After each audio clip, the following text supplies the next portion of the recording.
Hallelujah. आइए हम लोग परमेश्वर के वचन के लिए प्रार्थना करते हैं। हे जीवित परमेश्वर, यीशु मसीह के नाम से हम तेरे सम्मुख आते हैं और कहते हैं, प्रभु तेरे वचनों से हमें सीखा। पवित्र आत्मा हमारी सहायता कर तेरे वचन को समझने के लिए और उस पर चलने के लिए तो हमें साहस दे प्रभु। धन्यवाद करते प्रभु, तेरा वचन हमारे जीवन में बहुत गुना फलदायी हो। यीशु मसीह के नाम से प्रार्थना करते हैं, आमीन। हालेलुया। आइए हम लोग आज परमेश्वर का वचन जो है मत्ती का किताब 14वां अध्याय 22 से लेकर 33 तक पढ़ेंगे। तब उसने शीघ्र ही अपने चेलों को नाव पर चढ़ने के लिए विवश किया कि वे उससे पहले उस पार जाएं, जबकि वह स्वयं ही भीड़ को विदा करने लगा। भीड़ को विदा करने के पश्चात वह पर्वत पर अकेले प्रार्थना करने के लिए चला गया। जब संध्या हुई तो वह वहां अकेला था, परंतु नाव किनारे से कुछ किलोमीटर दूर लहरों में डगमगा रही थी, क्योंकि हवा विपरीत थी। सुबह के लगभग 3 बजे झील पर चलते हुए वह उनके पास आया। जब चेलों ने उसे झील पर चलते हुए देखा तो घबरा कर कहने लगे, यह तो कोई भूत है, और डर के मारे चिल्ला उठे। परंतु यीशु ने तुरंत उनसे बातें की और कहा, साहस रखो, मैं हूं, डरो मत। तब पतरस ने उससे कहा, प्रभु यदि तू ही है तो मुझे पानी पर चलकर अपने पास आने की आज्ञा दे। उसने कहा, चला आ। और पतरस नाव से उतरकर पानी पर चलता हुआ यीशु की ओर बढ़ा, परंतु हवा को देखकर वह डर गया और डूबने लगा तो चिल्लाया, प्रभु मुझे बचा। यीशु ने तुरंत अपना हाथ बढ़ाकर उसे थाम लिया और उससे कहा, हे अल्पविश्वासी, तूने क्यों संदेह किया? और जब वे नाव पर चढ़ गए तो हवा थम गई, और जो लोग नाव में थे उन्होंने उसे दंडवत किया और कहा, तू निश्चय ही परमेश्वर का पुत्र है। हालेलुया। मैं इस वचन में आने से पहले इसकी पार्श्वभूमि बता दूं। यूहन्ना बपतिस्मा देने वाले के बारे में प्रभु यीशु मसीह ने सुना था कि हेरोद ने उसको मार दिया, और इससे यीशु मसीह बहुत उदास हुए और उसने जो है एक निर्जन प्रदेश में जाने का निर्णय लिया और वो गए। मुझे ऐसा लगता है कि जैसे उदासी में वो पिता के साथ में समय बिताना चाहते थे और इसके लिए वो एकांत में गए थे। लेकिन भीड़ ने जब ये बात सुनी कि यीशु मसीह ऐसी जगह पर गया, तो सारे जगह से वो चलते हुए प्रभु यीशु मसीह के पास आए, और जब भीड़ को देखा तो प्रभु यीशु मसीह को तरस आया भीड़ पर। इतनी बड़ी भीड़, और यीशु मसीह ने उनको निश्चय ही जो है वचन सुनाया होगा। उसके बाद जो है उनके जीवन में जो बीमारी थी उनको चंगाई दिया, और ऐसे चंगाई देते देते शाम हो गई। शाम होने के बाद जो है उसके चेलों ने प्रभु यीशु मसीह को आकर कहा, उनको भेज दो, नहीं तो उनको खाना नहीं मिलेगा। अभी जाएंगे तो कहीं ना कहीं गांव में खाना खरीद कर वो खा सकते हैं। यीशु मसीह ने कहा, उनको खाना खिला के भेज दो। चेलों ने कहा, हम लोग कैसे खिलाएंगे, हमारे पास बड़ी मुश्किल से 5 रोटी और 2 मछलियां हैं। लेकिन प्रभु यीशु मसीह ने उसी 5 रोटी और 2 मछलियों के द्वारा 5000 पुरुषों को खाना खिलाया, और उसके अलावा जो है स्त्रियों को और बच्चों को इतना खाना खिलाया। मुझे ये बात पता चलती है इससे कि प्रभु यीशु मसीह केवल हमारी आत्मिक आवश्यकताओं को ही पूरा नहीं करता है, हमारी शारीरिक जरूरतों को भी पूरा करता है। आमीन, हालेलुया। और उन्होंने उनको भूखों जाने नहीं दिया। लेकिन इसके बाद जो है जब उन्होंने खाना खाने के बाद वो टुकड़ों की जो गिनती की तो 12 टोकरियां थी बचे हुए। यानी क्या है, प्रभु यीशु मसीह केवल थोड़ा नहीं देता है, वह बहुतायत से देता है। आमीन, हालेलुया। और उसके बाद जो है जब इन चमत्कारों को देखा, लोगों ने जो है उनको चंगाई मिल रही, उनको रोटी खिला रहा है, तो हम लोग ये देखते हैं कि लोगों ने जो है उनको राजा बनाने का प्रयास किया, और यीशु मसीह इस बात को जान गए, और इसलिए उन्होंने, जैसे हम लोग वचन में देखते हैं, हमने जो पढ़ा है, अपने चेलों को विवश किया कि नाव में वो जाए दूसरी ओर, और उसने जो है भीड़ को विदा किया, तुरंत विदा किया। मुझे और आपको प्रभु यीशु मसीह से ये बात सीखनी है कि वो जो है परमेश्वर के पुत्र होने के बावजूद जब यहाँ पे मनुष्य बनकर आए थे तो वो इस बात को समझ रहे थे कि भीड़ को ज्यादा ध्यान नहीं देना है। भीड़ जो आज उसको राजा बनाने वाली थी, वो कल को उसको क्रूस पर चढ़ाने वाली भी थी। ऐसे हमारे जीवन में अगर हम भीड़ को देखते हैं और भीड़ में हम लोग खो जाते हैं, तो ऐसा हो सकता है कि वही भीड़ हमको कल को नीचे गिराएगी। लेकिन यदि मैं और आप प्रभु यीशु मसीह के नजरों में या पिता परमेश्वर की नजरों में, पवित्र आत्मा की उपस्थिति में लगातार बने रहेंगे, हमारे जीवन में उतार चढ़ाव आएंगे, तो भी परमेश्वर जो है हमें सामर्थ देता रहेगा। आमीन, हालेलुया। यहां पर हम लोग देखते हैं कि प्रभु यीशु मसीह ने इस महत्व को समझा कि केवल भीड़ नहीं, लेकिन पिता के साथ में अकेला समय बिताना है। आमीन। बहुत बार हम लोग जो है प्रभु की सेवा करते हैं या प्रभु पर विश्वास करते हैं, वो जो है इसके महत्व को नहीं जानते हैं। आज ही मैंने कुछ लोगों को फोन करके पूछा कि आपने वचन पढ़ा क्या, प्रार्थना किया क्या, और हर एक का ये बात आया कि प्रार्थना नहीं किया। यानी हम लोग जो है प्रार्थना को ज्यादा महत्व नहीं देते हैं। अगर परमेश्वर का पुत्र, मनुष्य का पुत्र आने के बावजूद जो है वो प्रार्थना में समय दे रहा था, पिता के साथ जो समय दे रहा था, मैं ऐसे कैलकुलेशन कर रहा था, वो शाम से लेकर सुबह के 3 बजे तक लगभग 9 घंटे होते हैं, और उसमें से कम वो 7 घंटे जो है उसने, मुझे लगता है, परमेश्वर पिता के साथ में एकांत में बिताया। आमीन, हालेलुया। क्यों?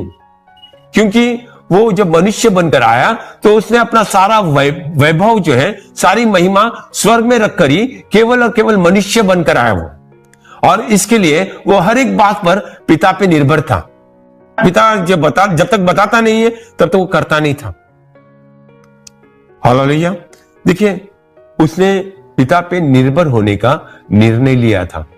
हालेलुया। देखिए, शैतान ने उसको ये कहा था कि मैं जो है इस संसार के सारे राज्य और सारा वैभव तुझे दे सकता हूं, लेकिन प्रभु यीशु मसीह ने उसका इनकार किया। आमीन, हालेलुया। देखिए, मैं और आप जो है हम खुद पे निर्भर हो सकते हैं, हमारी खुद की ताकत से हम लोग आगे बढ़ सकते हैं एक हद तक, और हो सकता है हम लोग कामयाब भी हो जाए। दूसरा एक तरीका है कि हम शैतान पे निर्भर हैं। बहुत सारे लोग जो शैतानी ताकतों पे निर्भर होकर अमीर होते हैं या अपने जीवन में कामयाबी पाते हैं, लेकिन सबसे अच्छा और उत्तम तरीका मैं ये कहूंगा कि मैं और आप परमेश्वर पे निर्भर रहे। हालेलुया। और परमेश्वर पे निर्भर रहने के लिए उससे जो हमने प्रार्थना करना बहुत जरूरी है। आमीन। जब तक हम लोग प्रार्थना नहीं करते हैं, हम लोग परमेश्वर को ये नहीं कहते हैं कि मैं तुझ पर निर्भर हूं। मैं कहता हूं, परमेश्वर तेरे बगैर चलेगा, मैं तो खुद अपने जीवन को चला सकता हूं, अगर हम प्रार्थना नहीं करते तो। हालेलुया। और प्रभु यीशु मसीह ने जब लगभग 3 बजे सुबह के वो आया, हम लोग उस समय का जब हम बात समझ सकते हैं, वो निर्जन प्रदेश था। और आज भी जो है शहरों का लाइट कभी कभी दूर दूर तक दिखाई देता है, लेकिन अंदर सागर में नहीं दिखाई देता है। यहां पे जो है लाइट नहीं था। और आप कल्पना करो कि आप नाव में बैठे हो और उस नाव में जो है अंधेरा है और कोई चलकर आ रहा है पानी पर। मैं आपको बता दूं, प्रभु यीशु मसीह इसके लिए पानी पर चलकर नहीं गए कि उनको दिखा सके कि मैं पानी पर चलना जानता हूं, लेकिन उस समय कोई नाव नहीं थी, और इसके लिए जो है वो पानी पर चलते हुए अपने चेलों के पास गया, क्योंकि वो मुश्किल में थे, वो संघर्ष कर रहे थे। नाव जो है किनारे पे नहीं पहुंच रही थी, लेकिन विपरीत हवा की वजह से वहीं पे फंसे हुए थे। और जैसे प्रभु यीशु मसीह नाव पर चलते हुए गए, सारे चेले डर गए और उन्होंने कहा ये कोई भूत है, डर के चिल्ला उठे। लेकिन प्रभु यीशु मसीह ने तुरंत कहा, साहस रखो, मैं हूं, डरो मत। हालेलुया। देखिए, मैं हूं, अगर हम लोग इस शब्द को इब्रानी में अनुवाद करते हैं तो वो शब्द बनता है याहा, और ये याहा परमेश्वर का नाम है। मूसा को जब परमेश्वर ने भेजा, मूसा ने नाम पूछा तो उसने कहा मैं हूं ने भेजा बोल, याहा ने भेजा बोल। हमें हम लोग भजन में भी देखते हैं, याहा की स्तुति करो। तो मैं हूं यीशु मसीह को बता रहा था, वो मैं हूं, वो याहा है। आमीन, हालेलुया। इसके लिए कहता है साहस रखो, डरो मत। आमीन। यदि परमेश्वर हमारी ओर है तो हमारे विरोध में कौन आ सकता है। हालेलुया। और हम लोग देखते हैं कि यीशु मसीह कहता है डरो मत। देखिए, एक ऐसा मानना हुआ है कि बाइबल में 365 या 66 बार प्रभु यीशु मसीह ने कहा या परमेश्वर ने कहा डर मत करके। या ऐसे शब्द लिखा है, डर मत, भयभीत मत हो, व्याकुल ना होना। लेकिन मैंने इसके बारे में जानकारी ले रहा था, मैंने गूगल किया, लेकिन मुझे नहीं लगता है कि 365 बार लिखा है। मैंने भी ये बात प्रचार किया कि जो बाइबल के जानकार लोग ये कहते हैं कि 365 या 366 बार प्रभु परमेश्वर ने कहा डर मत करके, लेकिन जब मैंने वहां पे देखा तो इस प्रकार से नहीं है। हालेलुया। लेकिन मैं आपको बता दूं एक बात कि हाँ, काफी बार लिखा है डर मत करके या भयभीत मत हो, लेकिन एक बार भी यदि परमेश्वर कहता है कि डर मत, तो हमारे लिए काफी है, क्योंकि परमेश्वर कोई मनुष्य नहीं है कि वो झूठ बोले। आमीन, हालेलुया। तो मैं और आप जो है परमेश्वर पे निर्भर हो सकते हैं। हालेलुया। डर मत बोले तो डरना नहीं है। हालेलुया। और जब ये बात जो है पतरस ने सुना तो उसके अंदर विश्वास हुआ कि ये कुछ अद्भुत बात होने वाली है। उसने प्रभु यीशु मसीह से कहा, यदि तू है प्रभु, तू मुझे तेरे पास आने की आज्ञा दे पानी पर चलते हुए। यीशु मसीह ने कहा चला। हालेलुया। और वो जो है नाव में से उतरकर पानी पर चलने लगा, थोड़ी दूर पे गया यीशु मसीह की ओर देखते हुए, लेकिन जैसे उसकी नजर जो है उस हवा की ओर गई तो वो डरने लगा और डरते हुए जो है वो डूबने लगा। और उसने यीशु मसीह को पुकारा, मुझे बचा। यीशु मसीह ने उसका हाथ थाम लिया और कहा, ए अल्प विश्वासी, तेरे मन में संदेह क्यों आया, तूने संदेह क्यों किया? और उसको नाव पर लेकर गया। बाइबल कहता है कि वहां पे हवा थम गई और वहां के जो लोग थे, उसके चेले थे, उन्होंने ये कहा, निश्चय ही तू परमेश्वर का पुत्र है, यानी कि परमेश्वर है। आमीन, हालेलुया। देखिए, ये बातें अभी हमारे जीवन में कैसे लागू होते हैं समझना हमको है। आज परमेश्वर ये नहीं कहता है कि आप पानी पर चलो करके, वो पतरस के लिए ही रहमा वचन था, पतरस को ही कहा था, सारे चेलों को नहीं। और यदि मुझे और आपको प्रभु परमेश्वर कहता है कि तू पानी पर चल, अगर हम बराबर सुनते तो चल सकते हैं। और ऐसे नहीं, जब प्रभु यीशु मसीह ने दिखावे के लिए नहीं किया तो मुझे और आपको दिखावे के लिए करने का प्रभु यीशु मसीह मौका नहीं देगा। अगर हम सचमुच परेशानी में हैं तो परमेश्वर जो है सागर को फाड़ सकता है या पानी पर चला सकता है। आमीन, हालेलुया। तो इसकी वजह से जो है मैंने और आपने ये नहीं कहना है कि हम पानी पर चल सकते हैं। हाँ, आज उसका क्या मायने है मुझे और आपको समझना बहुत ही जरूरी है। हालेलुया। देखिए, परमेश्वर का वचन इस प्रकार से कहता है, इब्रानी का किताब 13:8 में, यीशु मसीह कल, आज और युगानुग एक सा है। आमीन। आज भी प्रभु यीशु मसीह मेरे लिए और आपके लिए मध्यस्थी कर रहा है, प्रार्थना कर रहा है। आमीन, हालेलुया। और आज जो है, जैसे पतरस के समय पे या उन जहाज में जो चेले थे वो संघर्ष कर रहे थे, तो प्रभु यीशु मसीह ने एक अलौकिक रीति से पानी पर चलता हुआ वो वहां पे पहुंच गया। आज भी हमारे जीवन में कोई मुसीबत आती है तो वो अलौकिक रीति से हमारे जीवन में मुलाकात लेने को आ सकता है और आता है। आमीन, हालेलुया। लेकिन मैं आपको यहां पे बताना चाहता हूं कि आज क्या महत्व है। जब हम लोग अकेले, परमेश्वर कभी कभी हमको छोड़ता है ना, छोड़ता है। कभी कभी आपको ऐसा लगता है कि आप अकेले बहुत परेशानी में हो और आपको ऐसा लगता है कोई सहायता नहीं आ रही, तो इस बात को समझना जरूरी है परमेश्वर के वचन में क्या लिखा है। आइए हम लोग याकूब का किताब 1 अध्याय 2 से लेकर 4 पढ़ते हैं। हे मेरे भाइयों, जब तुम विभिन्न परीक्षाओं का सामना करते हो तो इसे बड़े आनंद की बात समझो, ये जानते हुए कि तुम्हारे विश्वास के परखे जाने से धीरज उत्पन्न होता है। पर धीरज को अपना पूरा कार्य करने दो कि तुम पूर्ण तथा सिद्ध हो जाओ, जिससे कि तुम में किसी बात की कमी न रहे।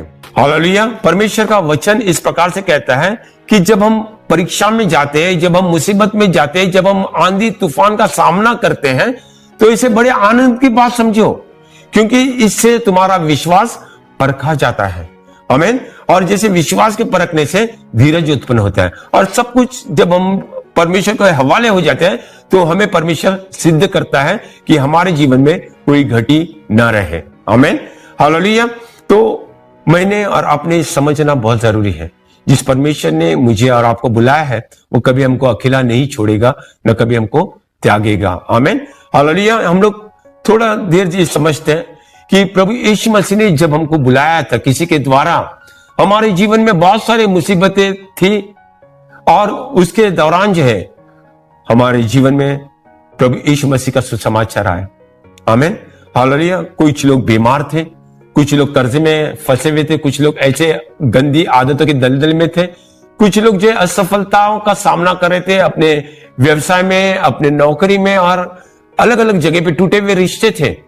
लेकिन प्रभु यीशु मसीह ने हमको बुलाया और हमको बुलाने के बाद जो है हम लोग विश्वास में, जैसे पतरस चल गया, पानी पर चल रहे थे, पतरस जैसे पानी पर चल रहा था वैसे हम भी चलने लगे। हालेलुया, बहुत उत्साहित से चलने लगे। लेकिन मैं आपको बता दूं, प्रभु यीशु मसीह के साथ चलना एक अलौकिक बात है, एक सुपरनेचुरल बात है। प्रभु यीशु मसीह स्वयं ये कबूल करते हैं। मत्ती की किताब 7वें अध्याय 14वें वचन में, छोटा है वो फाटक और सकरा है वो मार्ग जो जीवन की ओर ले जाता है, और इसमें बहुत कम लोग ही जाते हैं, बहुत थोड़े लोग ही जाते हैं। आमीन, हालेलुया। मतलब क्या है? बहुत ही मुश्किल है, बहुत ही कठिन है, लेकिन पवित्र आत्मा के सामर्थ्य से, प्रभु यीशु मसीह के अनुग्रह से हम लोग चल सकते हैं। आमीन, हालेलुया। लेकिन जैसे हम लोग चलने लगे, चलते चलते जो है हम लोग सारे बातों का सामना कर रहे थे। हमारे जो परिवार लोग जो हमारी निंदा कर रहे थे, हम उसका सामना कर रहे थे, लेकिन शैतान ने कहीं ना कहीं हमारा ध्यान जो है वापस उन मुसीबतों के पास लेकर गया। हमारी परिस्थिति बोला, नहीं तुम कभी भी चंगाई नहीं पा सकते हैं, तुम्हारा कर्जा कैसे बाहर जाएगा, तुम लोग कर्जे से निकल ही नहीं सकते, तुम्हारी आदत छूट ही नहीं सकती, कितनी बार तुम गिरोगे। नहीं, प्रभु यीशु मसीह भी तुमको नहीं छुड़ा सकता है क्योंकि तुम जो है परमेश्वर की बात नहीं मानते। बहुत सारी बातें जो है लोग कहते हैं, और इसके लिए जो है हम लोग क्या करते हैं, हम लोग वापस और दलदल में फंसने लग जाते हैं। जैसे पतरस डूबने लगा, हवा को देखकर, हम हमारी परिस्थिति को देखकर डूबने लग जाते हैं। हम लोग भूल जाते हैं कि हमारा परमेश्वर हमको कभी लज्जित होने नहीं देगा, और हम लोग जो है लोगों की बात जो शैतान के द्वारा आती है, हम लोग उसमें जो है फंसकर जो है अलग अलग निर्णय लेते हैं। हालेलुया। देखिए, मैं आपको बता दूं कि बहुत सारे लोग जो है ये सोचते हैं जब वो गिरते हैं कि अभी हमारे पास कोई उपाय नहीं है, कोई मार्ग नहीं है। बहुत सारे लोग जो है वो खुदकुशी करते हैं, सारे परिवार जो है मिलकर जो जहर खाकर मरने के बारे में सोचते हैं। मैं विश्वासियों के बारे में कहता हूं कि जब शैतान उनके जीवन में हमला करता है तो वो इस प्रकार से निर्णय लेते हैं। अविश्वासी की तो बात दूरी है, लेकिन विश्वासियों की बात देखिए, प्रभु यीशु मसीह ने ये बात कहा भी है कि मैं ही मार्ग हूं, फिर भी उस कहते हैं कोई मार्ग नहीं है, और जो है वो पूरी तरह से बर्बाद होते हैं। लेकिन हम लोग क्या करते हैं, हम लोग शैतान की योजनाओं को हमारे जीवन में पूरा करते हैं। हम लोग परमेश्वर की योजना को पूरा नहीं करते हैं।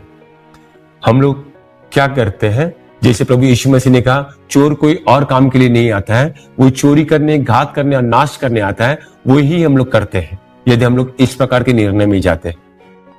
ऐसा हमको निर्णय नहीं लेना है।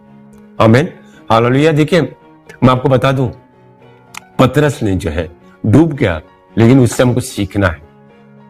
आमीन, वो डूबते हुए उसने प्रभु यीशु मसीह को पुकारा, हे प्रभु मुझे बचा। हालेलुया।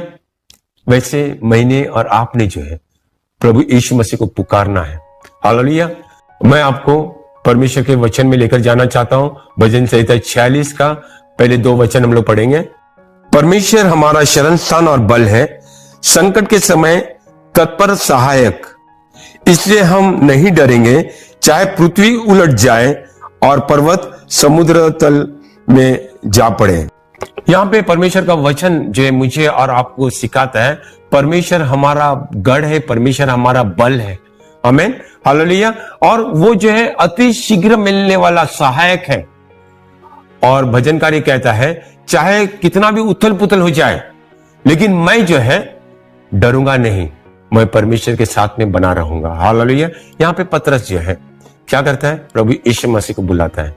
मैंने और आपने भी जो है परमेश्वर को आवाज देना, हमारे प्रभु यीशु मसीह को आवाज देना। ऐसे मुसीबत के समय पे बहुत सारे लोग क्या करते हैं, अपने रिश्तेदारों को आवाज देते हैं, अपने दोस्तों को आवाज देते हैं, अपने परिचित लोगों को आवाज देते हैं। वो सोचते हैं कि वो किसी न किसी प्रकार से मदद करेगा। हम जो है हमने जो है एक बात को समझना चाहिए, हमने टेलीफोन के पास नहीं जाना चाहिए सहायता के लिए, हमने सिंहासन के पास जाना चाहिए सहायता के लिए, और वो सिंहासन परमेश्वर का है। आमीन, हालेलुया। वो ही सबसे शीघ्र मिलने वाला सहायक है हमें हमारे जीवन में। हमारे जीवन में कितना भी उथल पुथल क्यों ना हो, हमारे जीवन को परिवर्तन करने वाला वही है। आमीन। यदि आप आज कोई भी बीमारी में फंसे हो और आपको ऐसा लगता है कि आप निकलोगे नहीं, लेकिन आप निराश नहीं होना, आप उस परमेश्वर को पुकारो और परमेश्वर आपकी मदद करेगा। आपके जीवन में कितना भी कुछ कर्जा क्यों ना हो और आप ये समझ रहे हैं मनुष्य की बुद्धि से मैं नहीं कर सकता, और आप नहीं कर सकते हैं, लेकिन जो मुझे सामर्थ प्रदान करता है उसके द्वारा मैं सब कुछ कर सकता हूं। जो आपको वो सामर्थ प्रदान करता है उसके द्वारा आप सब कुछ कर सकते हैं। आमीन, हालेलुया। मैं आपको बता दूं, अगर आप असफलता से जूझ रहे हैं, लेकिन परमेश्वर का वचन कहता है उसने आपको जीवन से भी बढ़कर बनाया है। आमीन, उसके वचनों पर भरोसा करो। आमीन, हालेलुया। देखिए, आपके जीवन में चाहे कोई भी बुरी आदत लगी है, कोई लत लगी है, चाहे वो शराब की हो, चाहे ड्रग्स की हो, चाहे व्यभिचार की हो, या कोई और बात की हो, लेकिन परमेश्वर आपको उसमें से निकाल सकता है अगर आप उस पर भरोसा रखें तो। आमीन।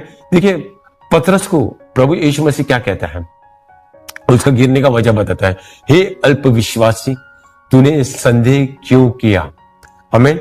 देखिए, हर एक विश्वासी अगर कहीं डूबता है, कहीं गिरता है, तो उसका एक ही वजह है, और वो वजह है उसका कम विश्वास, उसका शक करना। अगर हम लोग डर जाते हैं तो हम लोग शक करते हैं, और डर का जो हम लोग अगर विरोध वाला शब्द देखेंगे तो विश्वास है। आमीन, हालेलुया। विश्वास जो है सुनने से, और सुनना मसीह के वचन के द्वारा आता है। आमीन, हालेलुया। और कोई तरीके से विश्वास नहीं आता है। आप दादा दादी की कहानियां सुनेंगे तो उससे आपका विश्वास नहीं आता है, आप टेलीविजन के सीरियल देखेंगे तो उससे आपका विश्वास नहीं बढ़ेगा। लेकिन यदि आपका विश्वास बढ़ना है तो परमेश्वर का वचन जो सुनना है। हालेलुया। कोई अविश्वास वाली बातें जो करता है उनसे दूर रहो। हालेलुया। वो शैतान की ओर से आपके जीवन में बातें बोल रहे हैं, आपको परमेश्वर की बातें सुनना है। आपका ध्यान जो है यदि प्रभु यीशु मसीह से हट गया तो आप गिरने लगेंगे। आपका ध्यान जो है पूरी तरह से प्रभु यीशु मसीह पे रखो, आप कामयाब हो जाएंगे। Hallelujah, hallelujah. आप अगर गिर गए हैं, कोई दलदल में फंसे हुए हैं, प्रभु यीशु मसीह को पुकारो, वो अपना हाथ बढ़ाएगा और आपको उस दलदल से निकालेगा। परमेश्वर का वचन कहता है धर्मी जन 7 बार गिरे तो भी परमेश्वर उसको उठाएगा। हमें अब उसके वचनों पे भरोसा रखो। लोग जो है निराशा लेकर आते हैं उनके साथ में संगति में मत रहो। जो लोग जो है आपको जो है गिराते हैं उनकी संगति में मत रहो। जो लोग जो है परमेश्वर का वचन बोलते हैं, जो लोग जो है परमेश्वर का वचन के द्वारा जो आपको उत्साहित करते हैं, उनके साथ में रहो और परमेश्वर आपको उठाएगा। आमीन, हालेलुया। जिस दिन आप तूफानों में अपना ध्यान लगाओगे आपको डूबना निश्चित है। जब तक आप प्रभु यीशु मसीह पर ध्यान लगाओगे कोई तूफान आपको डुबाएगा नहीं, कोई तूफान आपको गिराएगा नहीं। आमीन, हालेलुया। परमेश्वर आपको आशीष दे। परमेश्वर का प्रेम, प्रभु यीशु मसीह का अनुग्रह और पवित्र आत्मा की सहभागिता आपके साथ सदा सर्वदा बनी रहे। आमीन।